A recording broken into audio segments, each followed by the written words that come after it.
It's the nation's favourite antiques experts. Which way are the bargains? Behind the wheel of a classic car. Do you know where we are? And a goal to scar Britain for antiques. Act 1, Scene 1. The aim, to make the biggest profit at auction. But it's no mean feat. There'll be worthy winners. We're in the money. And valiant losers. Art broken. Close your ears. Will it be the high road to glory? It's just delightful, isn't it? Or the slow road to disaster? This is Antiques Road Trip. Yeah. What? Obviously, keep your eyes on the road, but look. Isn't that beautiful? Wow. Let's get this trip back on the road. That's stunning. Soaring birds, gentle hills. It just sort of appeared out of nowhere. Oh, wow, it's absolutely beautiful. I wonder where that is then. Jewellery expert with geography degree Izzie Balmer should know. That's the Cotswolds, 800 square miles of lovely landscape. 20th century design expert Mark Hill appreciates it. I love Cotswold stone. It's that warmth. I mean, look, it's a fantastic morning. It's a bright blue sky. The sun is shining. Yeah. Ah, and it looks particularly ravishing, set off as it is by their 1987 Lotus Eclat. There's probably a law. You cannot have an ugly house built in the Cotswolds. If you do, it has to be flattened and rebuilt. Preferably with people not in it. At that point, they should give people warning. Just a little bit of notice before the house gets flat. Yeah. Last time, Mark and Izzie did quite a bit of messing about. What are you doing? Well, you know, there's always time for vintage fashion, darling. But despite all the frivolity, Deborah, what have you been up to? Jeff, really? it was Izzie that came out on top at auction. Izzie. I think so. She's winning 2-1 on the auction front, but there are 2 more to come.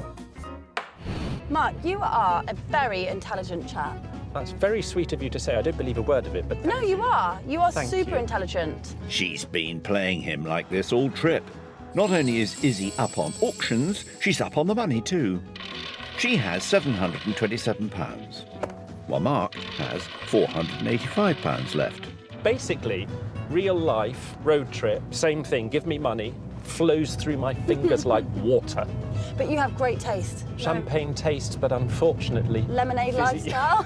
That's it, I'm afraid, yes. Having drained Wales of antiques, Mark and Izzie are soaking up the Cotswolds and Midlands before dipping down to Hampshire for their final showdown. What are you hoping to do today? I need something that moves me. Like a wheelbarrow? That would move you. Actually, no, I'd quite like a sedan chair, actually. Yes? That's more my style. Well, they're wheeling their way to Brackley in Northamptonshire later, but first to Burford in Oxfordshire. This medieval town sits near the meandering river Windrush. Famous for its Georgian townhouses and tea rooms, Mark and Izzie are stepping into an old coaching inn that now serves up antiques across 3 floors. After you, my dear. Amanda's in charge of antiques at the George today, with pottery, porcelain, postcards. There are lots of inviting items on display. Fancy a steak? How do you take your steak? Rare? Well, certainly not rubber like that advertising prop. A nice T-bone steak? I could not eat all of that. Imagine if I tried to eat all of that. Don't think it'd even fit in. Bit of salt and pepper? Delicious. On a serious note, the reason I like it is shop advertising sells really well. Early to mid 20th century, that's good. It's totally random and bonkers. Can you imagine if you were really mad with your other half? And, you know, you could pretend you could sit down with your delicious steak and then you could just give them this. £39. Oh. Izzie's not prepared to stake her claim today.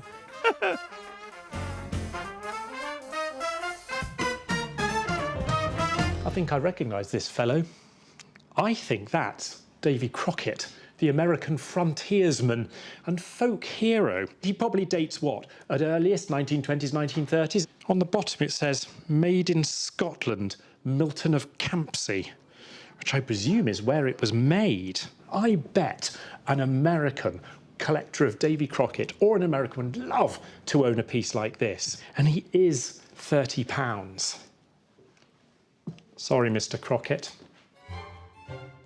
Davy Crockett's not going in Mark's pocket on this occasion.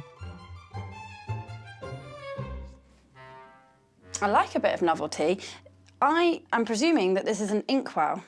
He puts me very much in mind of Martin Brothers, who are probably the most famous people for the grotesque. They were working in the late 19th century into the early 20th century, and they were brothers, and they made ceramic items, and they're known for their wally birds and for their grotesque faces and grotesque figures.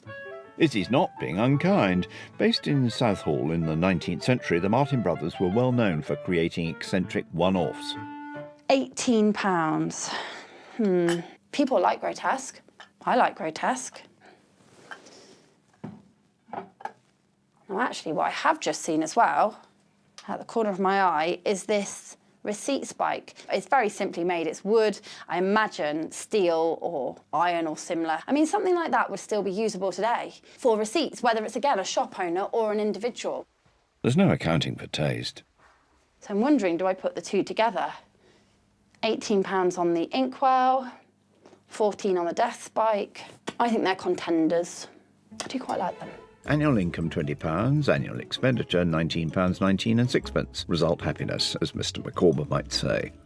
Lost for something to buy, are we? Mapping your way to success? I like that a lot more. That's far more positive. What you looking at? Well, I was actually mapping our journey for the car because, as I've discovered, you are a terrible navigator. Great fashion sense. No idea where he is. It's 90 years old, dear. I mean, it's, you know, it's going to have changed. 1833. Okay. 190 years old. You keep the map. Judging my failure in navigation, my failure in arithmetic, I think I'm just going to leave you to it. Take the map. Don't forget the map. Might be for the best. Time for Izzie to navigate a deal. Amanda? Hello. Hello. Now, I have found two items. Okay. And one is the grotesque inkwell, and that's priced at £18. Right. Just trying to get it straight in my head. And the other one, I'm thinking of putting the two together, is the 1930s receipt hook. And that one's priced at a grand total of £14 for that one. So the two together, what is that? Your maths might be better than mine. That's going to be 32. £32. Okie dokes. That was straightforward. Thank you very much for having me. See you soon. Bye-bye. Bye. Good work. Izzie now has £695 remaining. Meanwhile, Mark's still scanning. Now that's smart and clever. I know people say that decanters are out of style, out of fashion. This one's got rather a nifty catch, and the catch is precisely a catch. It's a lock. And looking at the lock, there's a name on it that I expected to see. Betjeman. And George Betjeman was a Victorian inventor of great renown for producing all sorts of complex boxes. As well as being the great uncle of former poet laureate John Betjeman. It has a lock attached to a collar here, and then you would slide this catch in to trap the stopper in the top. What a mean-spirited thing to do. But there is a major problem. Where is the key? I'm loath to see whether the lock mechanism still works because I don't want to lock it, and keys for these are not so easy to find. The sheer terror of a fine whiskey forever trapped. I can't bear it. What do? Normally I'd pour myself a stiff drink, unless the lock was in. It's £65. I think I might have to bring this with me and see whether we might be able to do something with it. Amanda, hello. Hello. Sparkly, beautifully displayed and full of treasures. Right. One of which I found. On the good side, it's a Betjeman's patent lockable decanter. On the negative side, it is missing a key. I know you'll never get a key for that lock. I understand the problems. I would normally say 59 would be our best. Very precise, but usually say in a unique circumstance to help someone out, you would say... I would say 55. And I would say we have a deal. Great. Cheers to that. Thank you very much, Amanda. Thank you. You're welcome. Bye-bye. Mark now has £430 left for the rest of the trip.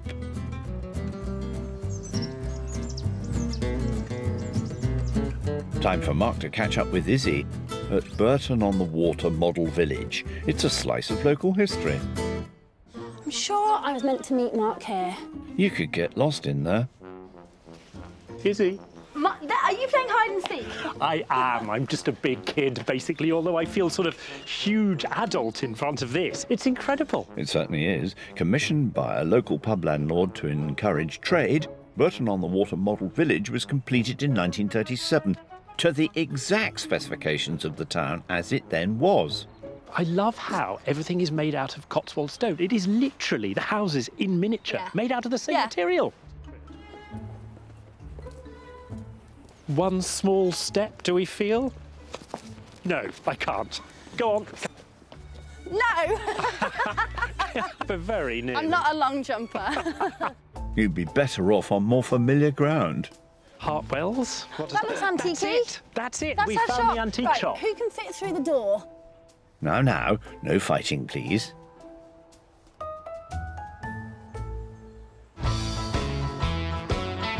Oh, look at that bird. Oh, yeah? Oh, it's a big one. Wow. What do you think it's... Oh, no, it's got a friend. Well, I thought they're Competition. normally buzzards, but I'm not too sure. You see, both of them are hunting for their prey. They're hunting for their treasure, They're on the just same like patch. They're like us. They They're having to are. battle it out. Izzie's chauffeursing Mark to the village of Bampton in Oxfordshire. He's preparing for battle at Arthur's Attic. Although it's Lynn holding the fort today, Hello. Oh, hello, Mike. How nice to see you. It's lovely to see Welcome you to too. Arthur's Attic. Thank you very much. Well, I wonder what Arthur's got for me. I think I'm gonna... looks to me like you'll be spoiled for choice. On we browse.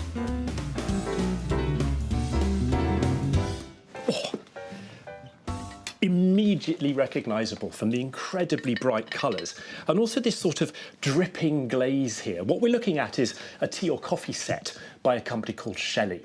Now, this drip pattern here is known as Harmony Dripware. That's the name of the range. You've got this lovely ring handle, which is echoed with the ring handle up here, and then this sort of tapering form. Now, what have we got? We've got the teapot, which is the most valuable bit. We've got a milk jug, and we've got... Oh, dear me. There's the sugar bowl, but it looks like someone's taken a massive lump out of it. And we've also got coffee cups. Difficult, because condition is all important for these pieces. What am I going to do about that? Look at the price, first of all. £30. You know what? That's not bad. Always catches my eye, and always catches the eye of collectors. Catching the eye is what it's all about. Izzie's hoping something will stand out in Stow-on-the-Wold, a cute country manor kind of place. Tara's Antiques is handily situated on the village square. There's a treat or two on offer at Tara's, presided over by Susanna. Confusing. As you can see, I'm trying really hard not to look at jewellery in cabinets. It's going well for me. Oh, don't torture yourself then. Poor Richard's Maxims. Plough deep, while shepherds sleep, and you shall have corn to sell and to keep. Quite like this plate though. What's it? It's £28. So it's Victorian. It's not a particularly expensively made plate, mass produced. You've got a transfer print here. You've got this, oh, wow, I say pressed flowers. They're actually in relief. It's all quite chunky, quite thick. I suppose we'd probably call this motto ware because it's got a motto on it. Often display pottery created for special occasions like weddings or christenings. I quite like it. I'm going to pop it there because I haven't been looking for very long, but that is certainly a contender. And there's a lot of those in here. Oh, what have we got here? I really like display pieces, and display pieces can be really popular. Ideally, you would want them to be Victorian. Now, this one looks more like mid-20th century. Possibly French, and probably shop display blocks. It would make a fantastic shop display. When I was jumping, I couldn't see any ticket price, so I'll have to inquire. If it can be cheap, I think that could be a bit of fun. But there's something about it. It's got that je ne sais quoi. Oui, c'est bon, mais continuons à chercher, Mark.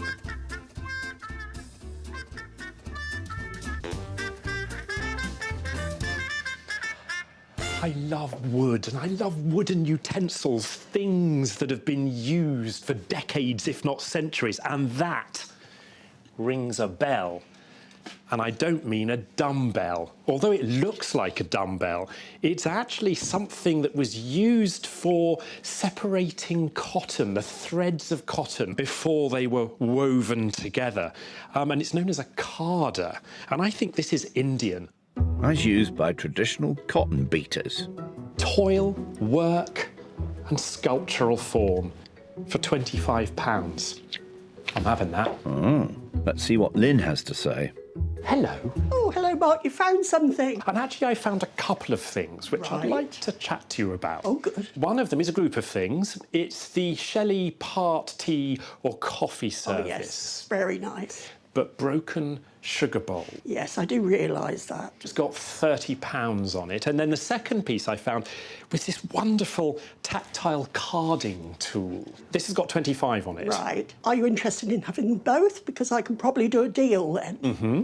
Well, let's go 26 for the Shelley and 22 for the carding tool. Always have a deal, and we have a deal. Wonderful. Thank you so much. you. Making a total of £48. Thank you, Lynn. Thank you for coming. We've really enjoyed having you. That means Mark now has £382 to spend. Back in Stow-on-the-Wold, Izzie's been impressed by motto plates and French display blocks so far. Has she stumbled upon anything else? Oh, that's such a shame. Minton, big tick. Majolica, big tick. Strawberry plate, big tick. Nice big crack. Big fat cross.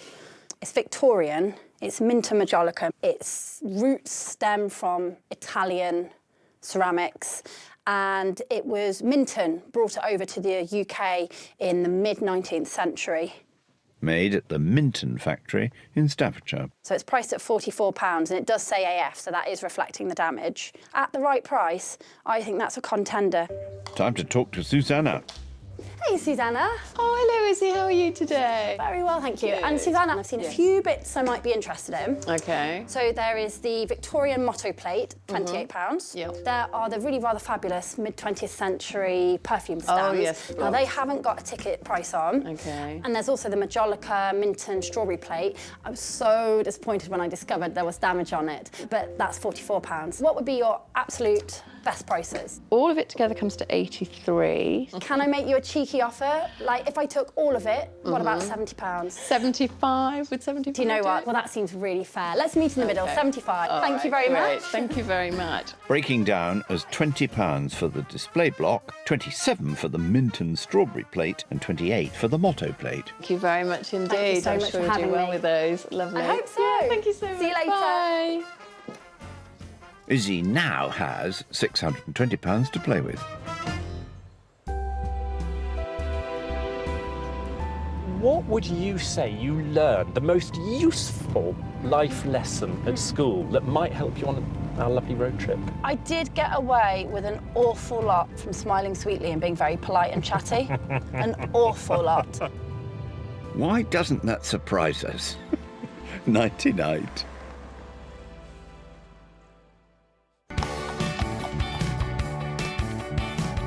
Come morning, it's another beautiful day en route to Oxford. Do you suppose that London has always been the capital of England? Well, I would have said yes, but I have a funny feeling. The answer's no. For a short time, Oxford was the capital. Really? Full of facts today, aren't we? 'Twas at the start of the English Civil War, of course. Well, did you know, as we're throwing facts at each other, that there are more pigs than people in Oxfordshire? And maybe that's why it was the capital. It's all those clever things, Can't. because pigs are clever. Not sure if that's a porky, actually, but Mark was happy as a pig in clover after purchasing 3 items yesterday. The 19th century cotton beater, the Shelley dripware, Always catches my eye and always catches the eye of collectors. and that Betjeman decanter. He now has £382 remaining. We both know how to talk. Come on. What? I don't know what you're talking about. I'm great at sitting silently and listening. That's how people describe me. You're a listener, Izzie. Trusting her instincts yesterday, Izzie bought the motto plate, French shop display blocks, the Minton plate, grotesque inkwell and 1930s receipt spike. Eclectic. People like grotesque. I like grotesque. She has £620 left. We've talked over each other, we've talked on top of each other, we've talked at each other. I want to be heard, I want to be heard. Exactly. Izzie's dropped Mark in the centre of Oxford. He's come to investigate the role that the women and men of the William Dunn School of Pathology played in developing the most important medicine in the world. Everyone knows Alexander Fleming discovered penicillin. Not everyone knows it was this place that cemented the drug's success. One goes to the lab coat. I don't think I've ever worn one of these. Amazing. At this state-of-the-art science lab, Dr. Georgia Issam builds on the work of pioneering pathologists from the past. Georgia, hello. Oh, hello. What a hive of industry it feels like. What sort of research do you do here? We're interested in antibiotics, especially how bacteria become resistant to antibiotics. And the Sir William Dunn School of Pathology has a really long history in antibiotics, especially around penicillin. Penicillin? It saved the lives of millions upon millions of people. Bacteriologist Dr. Alexander Fleming first discovered it after he noticed mould fighting back against bacteria in a Petri dish. These dots are colonies of bacteria, and so you can see they're successfully growing on this Petri dish. These are the same kind of things that Alexander Fleming used. What most people don't know is that Fleming struggled for 10 years to make the scientific community take note of his discovery, until scientists at the Dunn School realised its potential. Back then, Fleming did not have the laboratory equipment or the chemical expertise to actually be able to isolate that compound and understand which bacteria does it kill and also use it to treat humans. And so that's what we did here at the Dunn School. Professor Howard Florey was head of department at the Dunn School when Professor Ernst Chain, one of his scientists, rediscovered the paper Fleming had written a decade earlier. Hello, Chris. Hello. Pleased to meet you. Professor of Cellular Pathology Chris Tang is waiting for Mark in the very room that Florey and Chain first discussed unravelling the science behind penicillin.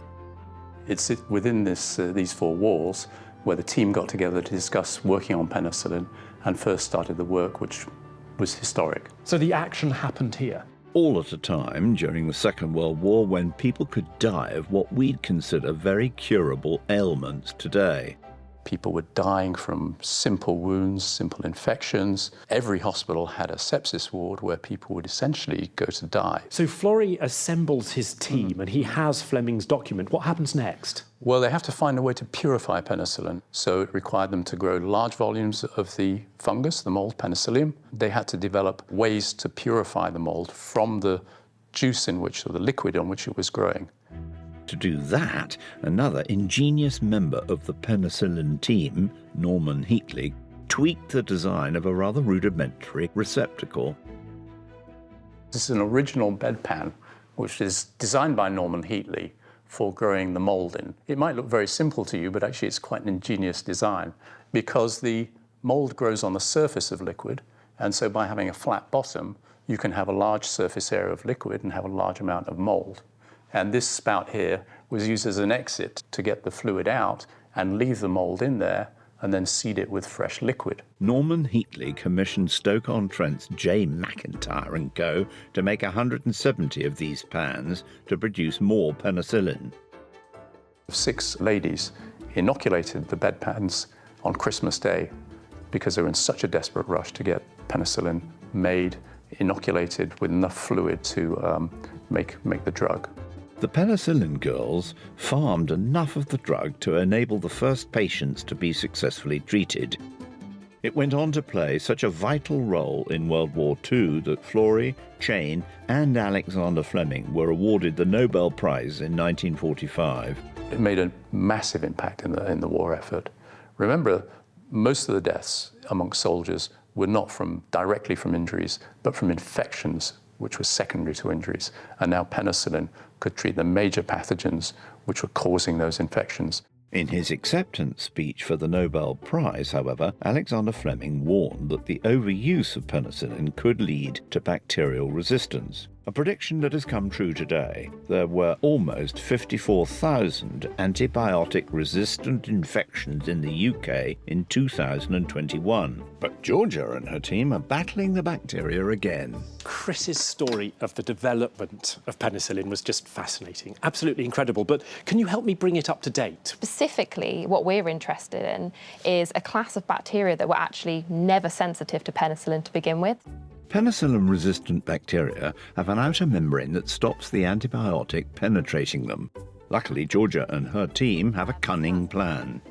Smash it, yeah, it down. We mutate it and break it, exactly. This is one where the membrane barrier is intact, and you can actually see the bacteria have grown. That's why it's cloudy. OK, so what bacteria am I holding here? E. coli. This is E. coli? Yeah, and E. coli are really challenging to treat with antibiotics. It's a big problem worldwide.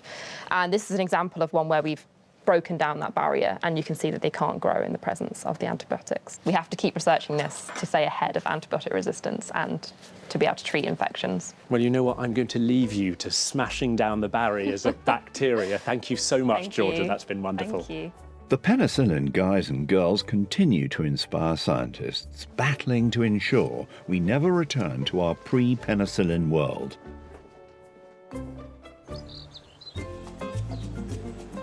Izzie seems rather inspired too. I've been really spoiled. I've had this stunning car. I've had the best company with Mark. We've been having a great time buying antiques, having a laugh along the way, and all driving around Bonnie, Wales and England under this glorious sunshine and blue skies.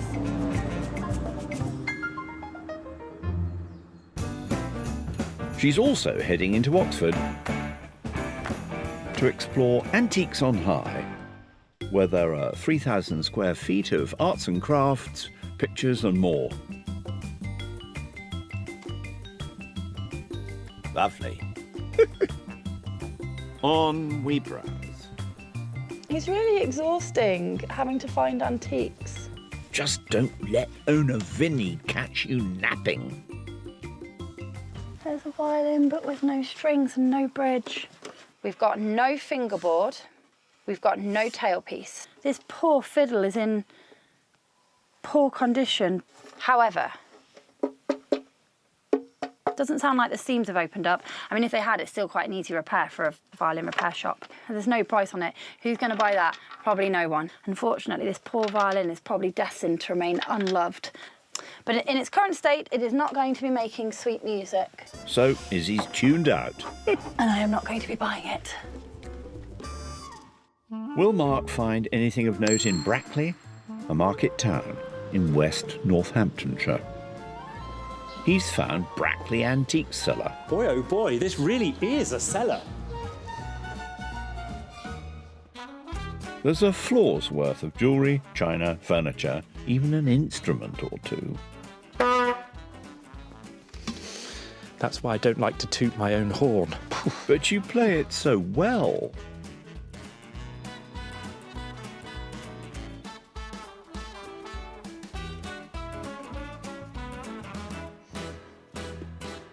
What an apt place to find this rather unusual object. Absolutely correct for being on a desk. It's a weird-looking thing. It's not a vase or a bowl. It's actually an inkwell. And it's known as an isobath. And this particular piece was produced by Dalton. So it's made out of stoneware, and I think this is siliconware with this sort of matte finish. So first of all, the body would have been hand-potted, but then each element of these decoration, these banded decoration here, is a separate piece of clay. So that would have been put into a mould, scraped out, and then applied to the body. And the technique is known as sprigging or sprigware. They were produced from about 1888 onwards. So then the most important thing about these, apart from the decoration and the style, is, and there it is, look, we have this little, what looks like a sort of disc, but it's actually a black hard rubber, and this moved as you inserted your pen into this part here, and that forced the ink to go into the little well there. The price tag says £112. For me, as it's siliconware, it's not one of the high glossy glazed one. We need to do a little bit better on the price, but I love it. Now, how's Izzie getting on in Oxford? This looks like a most interesting emporium.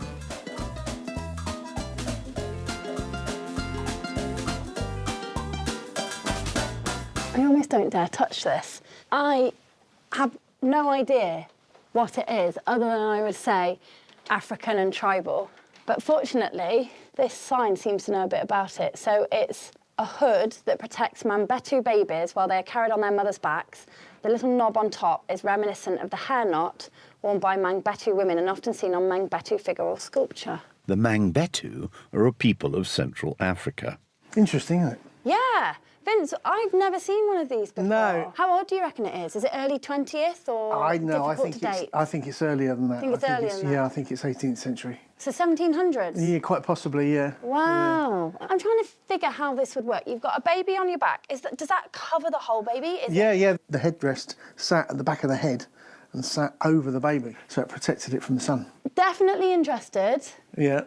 Perhaps not so much at that price. The tag does say you get a free book included. How low can you go, Vince? Because I honestly have absolutely no idea. OK. 150. Wow. Really? Yeah. If that'll help you win. Absolutely, deal. All right. Not a problem. Very generous indeed. You are a top gent. Thank you very, very much. Not a problem. Thank you very much. Thank you for having me. All right. Take care. See you soon. Bye. Bye-bye.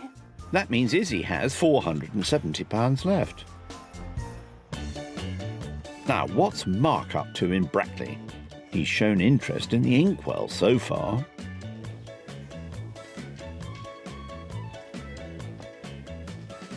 I recognise this straight off.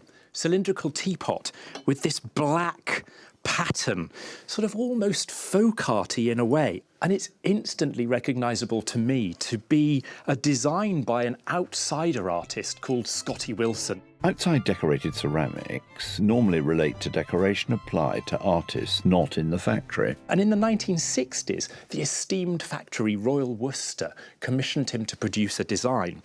Looking on the bottom just to check, there we have his name, Scotty Wilson, and Royal Worcester. Looking at the price, we have £58. I think it's an absolutely charming teapot. And for me, if anything could be an antique of the future, it's this. Denise, hello. Hi, Mark. I have wandered and wandered for what seems like hours, and it's been brilliant. And I'm wondering about two particular pieces that I found. So I found this wonderful example of Victorian ingenuity and ceramic decorative ware, and this Scotty Wilson teapot. We've had 112 on this, and 58 on this. What could we... On that one, I could do for 90. 90, OK. If I were to buy the two, what could you do for me? I could do that for 46, so 136 for the pair. 136, thank you. Could I be cheeky and say 130 for the two? I could probably go down only £1 on that one. All right. So 45. And yeah, a fiver on that. Yes, so 130. excellent. Okay. We have a deal. Thank I you, really, Mark. really appreciate it. Thank you. So that's £45 for the Scotty Wilson teapot and £85 for the Dalton Lambeth isobath. £130. Thank you. Mark has £252 to play with.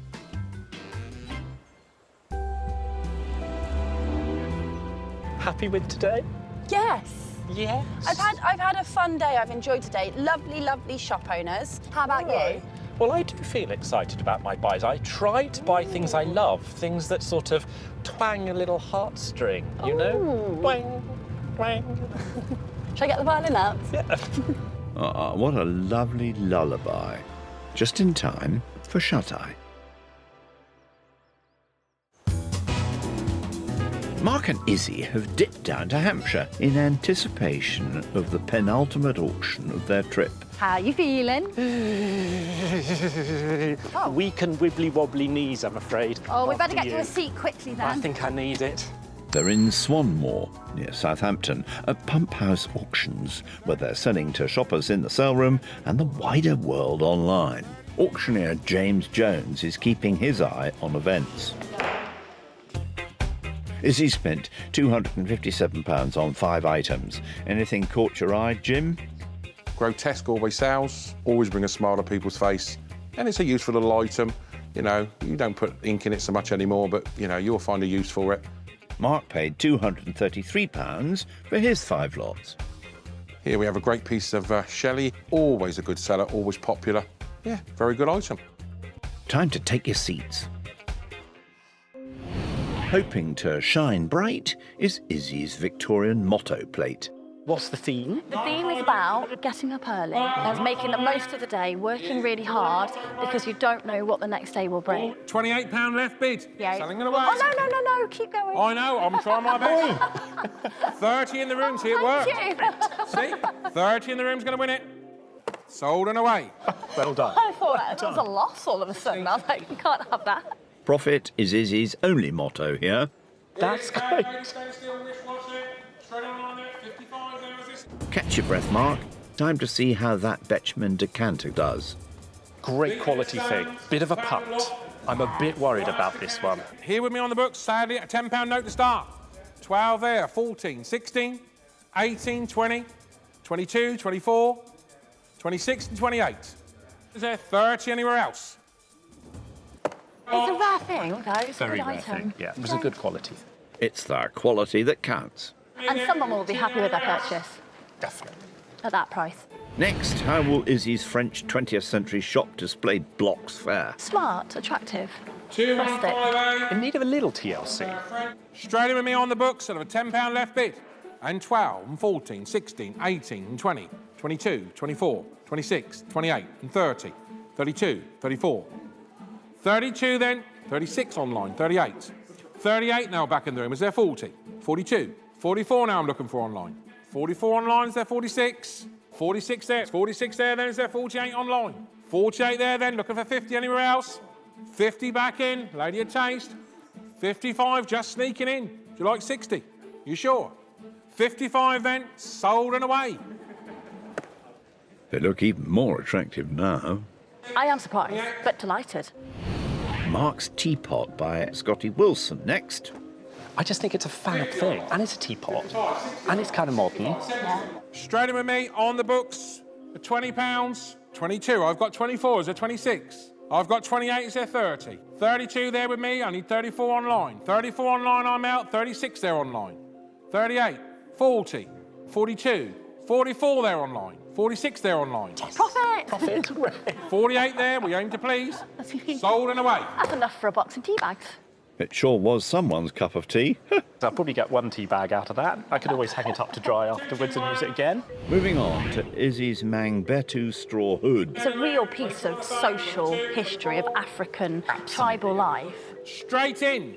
With a £10 left bid. Oh, no! And 12, and 14, 16, 18, 20, 22, 24, 26, 28, and 30, 32, 34, 36, 38, and 40, 42, 44, 46, 48, and 50, 55, 60, 65, 60 then standing. Surely there's another fiver anywhere else. 65, 70, 75, 80, 85, 80 then standing. Out, tea and away. Oh, Izzie, I'm sorry. Quite the beautiful bargain there. I think it was a fabulous thing. I'd have bought it, honestly. Thank you. Well, time to find out if Mark was right to splash out on that Dalton Lambeth inkwell. It's Dalton, it's siliconware, it's an inkwell, and it's really rare, and it's called an ISO bath. Oh, now you've captured me, yes. 20 with me. Is there 22? I've got 24. Is there 26? I've got 28. Is there 30? I've got 32. Is there 34? 32 back in the room. Last call for it. You've just broken his heart. I'm broken. 'Tis better to have loved and lost than never loved at all. Well done. You've got a really good thing. I've not seen one like that before. Goodbye. Next is put the grotesque inkwell and receipt spike into one lot. All it needs to say on the base, and if you look really, really, really hard and squint, Martin Brothers, of course. In your dreams. In your dreams. With me straight in, a left bid of £20. 20 with me. And 22, 24, 26, 28 and 30. 32 and 34. 34 then and I'm out. In the room. 34 at the You back get there. 2 items in the lot. Anywhere else? It didn't work. No, it didn't. Still made a profit. Don't be greedy. I mean, come on. Greedy, and in this case, grotesque. The inkwell, that is. You made a profit. Yeah. Yes, you're right. I shouldn't be greedy. You're right. We need moral fibre. Mark's Indian cotton beater now. If somebody would have used this, tools of the trade on a daily basis. I love it. Straight in with me at a £20 left bid. 22. I've got 24. Do you want 26? Got 28 and 30. Seated in the room. Profit. 30 already. 30 then in the room and away. 32. Do you want 34? It is an auction. You're allowed to bid. 34 then. Now is there 36? 34 then in the room. 36. Surely I'll wait. 34 then to the room. Well done, Thank you very much. That's one way to weave a profit. I'm jolly happy with that. Time for Izzie's final lot, the 19th century Minton strawberry plate. Now, it does have a little bit of damage to it. Damage is often found on those things. Don't tell everyone about the damage. It's a bit late now, anyway. I've got 30, 32, 34, 36, 38 and 40. 42, 44, 46, 48 and 50 with me. 50 with me then, is there 55? I've got 60, is there 65? I've got 70, is there 75? I've got 80, is there 85? 85 then, and selling it away. Thank you. Just in time for Wimbledon, you see. Cream of the crop so far. Well done. That's fantastic. For a broken plate, that's not bad going. Last up for Mark now, the 1930s Shelley dripware. You've got Shelley, great name in ceramics. You've got Art Deco. You've got bright colours of the Jazz Age. 36 there, 38 there, 40 there, 42, 44, 46, 48, 50, 55, 60, 65, 70, 75, 80, 85. Now this is what I call a result. 100, 110, 120, 130, 140, 150. Oh my goodness. 160, 170, 180, 190, 200, 210, 220, 230, 240, 250, 250 there, then online, is there 260 now anywhere else? 250. Oh my goodness gracious. Well done, you. Thank you. A well-deserved ripple of applause there. And there we go. Yeah, another one down. Another one down, one to go. Now, despite some good sellers, Izzie has lost £24.12 after fees. Mark is the winner of this auction with a whopping profit of £88.44. That makes it 2 auctions each. So it's all to play for in the next leg. Yes, the sweet smell of success on a sunny day. Oh, congratulations, Mark. You deserve that. A valiant effort, though. You had some fabulous things. But that Shelley, I couldn't compete with the Shelley. I know. I know what I'm looking for next time. Shelley. Next time on Antiques Road Trip, there's tea. Here's one I made earlier. Music. I actually can't do 2 things at once. And an injury. You all right? Oh, I got cramp changing gear. your leg. Clutch cramp. As the final auction looms. Even Stevens, Mark. We are. It's all to play for.